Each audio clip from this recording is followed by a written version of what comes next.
Be be عائشہ صدیقہ رضی اللہ تعالی عنہ فرماتی ہیں کہ چال ڈھال شباہت اور گفتگو میں پیارے آقا علیہ الصلوۃ والسلام سے جو سب سے زیادہ مشابہ میں نے دیکھا وہ بی بی فاطمہ کو دیکھا، یعنی تصویر مصطفیٰ صلی اللہ تعالی علیہ وسلم۔ اچھا، ایک تو یہ ایک بڑا کمال ہے کہ نبی پاک سے چہرہ مصطفیٰ سے ملنا شباہت اور ہے، مگر انداز مصطفیٰ، چال ڈھال میں بھی ملنا، گفتگو میں بھی انداز وہ اختیار ہونا، تو سبحان اللہ کیا خوبصورت ان کی سیرت ہوگی۔ اور پھر کہہ کون رہی ہیں؟ بی بی عائشہ صدیقہ رضی اللہ تعالی عنہا۔ اچھا، یہاں ایک اور بڑی خوبصورت بات، یعنی سرکار علیہ الصلوۃ والسلام کی ازواج اور باقی فیملی ممبر کے درمیان، حالانکہ بی بی عائشہ کی وہ تو بیٹی نہیں ہے نا حضرت فاطمہ، وہ حضرت خدیجہ کی اولاد ہے، مگر جو پیار، جو انداز، جو محبت ان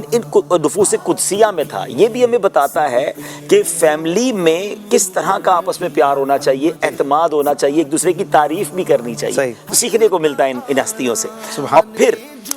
جو انٹریکشن تھا، جو انداز تھا نبی پاک علیہ الصلوۃ والسلام کا خاتون جنت سے، کہ پیارے آقا علیہ الصلوۃ والسلام جب خاتون جنت کے پاس تشریف لے جاتے، بلکہ مولا علی کرم اللہ تعالی وجہ الکریم کا یہ فرمان بھی ملتا ہے کہ کوئی دن ایسا نہیں گزرتا تھا جب نبی پاک ان کے گھر نہ جاتے تھے، اور جب پیارے آقا علیہ الصلوۃ والسلام جاتے تو اپنی جگہ سے کھڑی ہو جاتی، پیارے آقا کا ہاتھ چومتی اور اپنی جگہ بٹھاتی۔ اچھا، یہ تو چلے بیٹی کا ایک انداز ہونا چاہیے والد کے ساتھ، مگر جب نبی پاک علیہ الصلوۃ والسلام کے پاس بھی تھی تو کونین کے والی، رب کے حبیب میرے آقا کھڑے ہو جاتے تھے اور خاتون جنت بی بی فاطمہ کا ہاتھ چوم کر انہیں اپنی جگہ بٹھاتے رضی اللہ تعالی عنہا۔ سبحان اللہ، یہ جو انداز ہے نا، اگر اس کو تصور کرے آدمی تو رہتی دنیا کو یہ میسج دیا گیا ہے کہ بیٹی کے ساتھ باپ کا انداز کیا ہونا چاہیے۔ نبی پاک ہمارے لیے رول ماڈل ہے۔ اسلام نے بیٹی کو جو عزت دی، عورت کو جو عزت دی، وہ عزت کا مظہر اور اس عزت کا نظارہ دنیا نے دیکھا کہ سرور کائنات بیٹی جس پہ پیدا ہونے پر منہ کالا ہو جاتا تھا لوگوں کا، جو ملاقات نہیں کرتے تھے ایک دوسرے سے، زندہ درگور کر دیا کرتے تھے،